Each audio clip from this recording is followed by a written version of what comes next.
Right, welcome back, ladies and gentlemen. This is part five of this video series. Today, we're going to be talking about questions related to visa and about things that you need to know when you come to the UK within the first couple of weeks, or say a month or so, how to settle in here. So, without further delay, my first question to you, Apurva, is when do we need to apply for the visa? How much time we need to have in our hand, say before our date of joining or date of day one at work? How much time we need to have beforehand? Okay, welcome back, everyone. So I think the ideal time when you should start applying for a visa is when you have your offer letter from the hospital or the trust. They also give you something called a certificate of sponsorship, which is very important Mhm. for applying for visa. You need to have that. And if your GMC registration process is ongoing and it's almost at the final stages, and obviously you've got your English language test certificate with you, then probably that would be the ideal time to start applying for visa. And if you have got a tentative date within next 1 or 2 months that you would start working in the UK, then probably that would be the very ideal time to apply for visa. Let's say a couple of months. And What sorry, documents? coming back to your next question, how much time would you need in the UK before you start actually working in the hospital? So probably that would be roughly about 2 weeks, I would say, to get all your formalities done, your registration. Once you do your GMC registration online, you need to go to the GMC physically and verify your documents as well. So that would be on a specific date as mentioned by the GMC. And you would need a few more days to do all your occupational health checks in the hospital as well. So I would say probably about 2 weeks is a reasonable time you would need in the UK before you actually start working.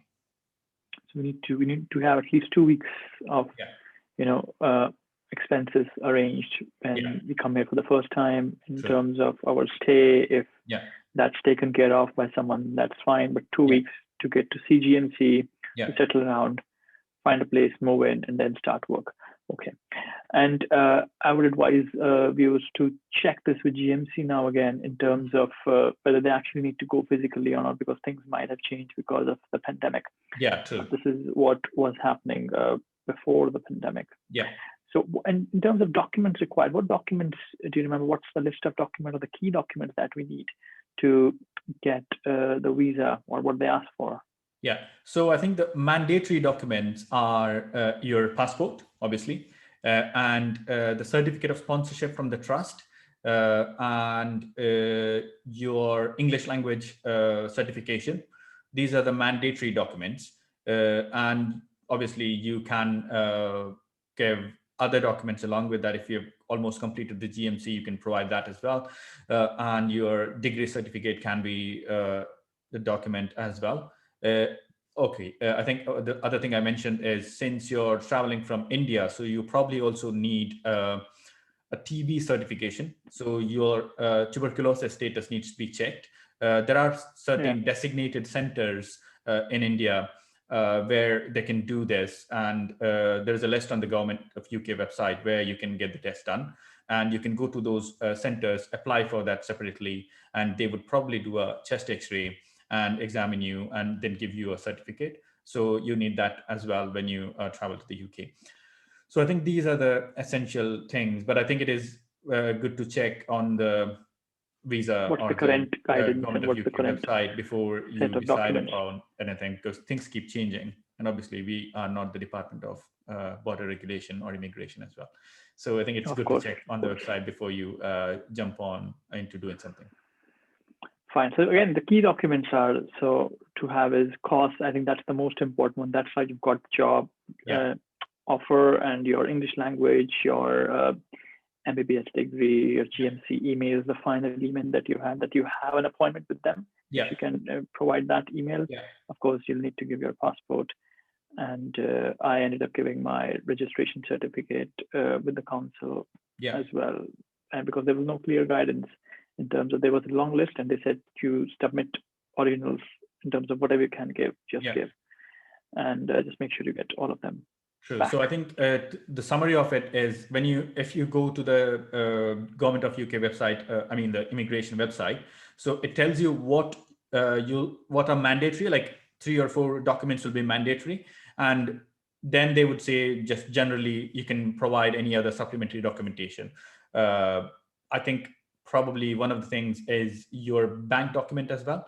Okay. Yeah. Yeah. So you would need to get the statement of your bank over last 3 or 6 months, which should have kind of minimum amount. I don't exactly remember how much the amount is, but there is a minimum amount which signifies that you're able to take care of yourself during the duration where you're not paid for the first month or so. Yeah. I think if you have any issues with this, and if you're coming through a recruitment agency, it's worth getting their help or getting their experience and using their experience at this point. Yeah, true. So that's fine. Let's move on to the next question now. Is it difficult to get a visa? Now, I've generally seen this with the USMLEs and people who are trying to pursue residency in the US. Yeah. Sometimes things don't move because they don't get a visa. Yeah. Is it difficult to get a visa for the UK? How do things compare? I don't think so. The answer is no, generally, unless there are any specific problems, because the visa works very differently when compared to the US. We hear often many stories, like you said, suggesting that getting a visa is very difficult. There are visa interviews and some visas are rejected and stuff like that. But I think from what I've heard from what I've seen, I've never heard anyone having any trouble getting visa once they've been offered a job in the UK. I mean, especially as a doctor in the UK. So I don't think it should be an issue unless there is any specific problems with your documents or your passport or anything of that sort. Fair enough. Fair enough. And what kind of visa is this? So what type? I mean, what category of visa? Yeah, it's a tier 2 general visa. I'm not going into the details of what it means. You can have a look, but it is a tier 2 general visa. Okay. Okay, we'll keep it short. And the other question is, can we get our family along, and as in our parents? Yes. Can I get my parents along if I'm coming to the UK, if I'm single, or if I'm coming with my partner? Can I get my parents or her parents along? Okay, so there are two parts to this. So with your tier 2 visa, your partner and your children are eligible to get the same visa as well. So they are considered as your dependents, right? With regard to parents, they are not considered as your dependents officially. So you cannot bring them on your visa. They cannot get a tier 2 visa. But however, if you want to get your parents to visit you, the other way of applying is through a general visitor visa. Tourist visa. So yeah, it's usually lasts for 6 months. But however, there are long-term visas which last for 3 years, 5 years, and 10 years as well. So you can apply for those kind of visas, normal visitor visas, and you can mention that you're working here. And I don't think, again, it will be difficult to get visas for your parents to visit you unless there is a specific problem. All right.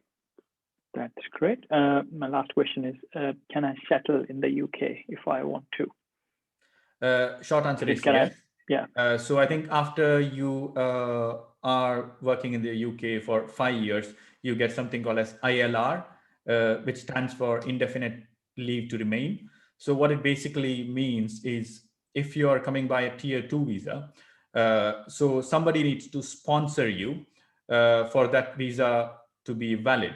So if a trust or a hospital is not sponsoring you or not giving you a COS, that's called certificate of sponsorship, your visa will not be valid, and you will not be allowed to stay in the UK. So what happens when you get ILR is it's kind of a permanent residency or a green card, what we call in US. So you are allowed to stay without a trust offering you a sponsorship. So for indefinite duration. So your tier 2 visa is generally for a year or 3 years. However, ILR is kind of a permanent residency permit without somebody sponsoring you. And I think after you have ILR for about a year, you can apply for, if you want to, you can apply for being a citizen of the UK as well to change your passport. And again, all these regulations keep changing. change. These are not official guidance. So please do have a look at the website, government website, for clear guidance on this. Yeah, because these things do change, and the costs associated with them also keeps changing.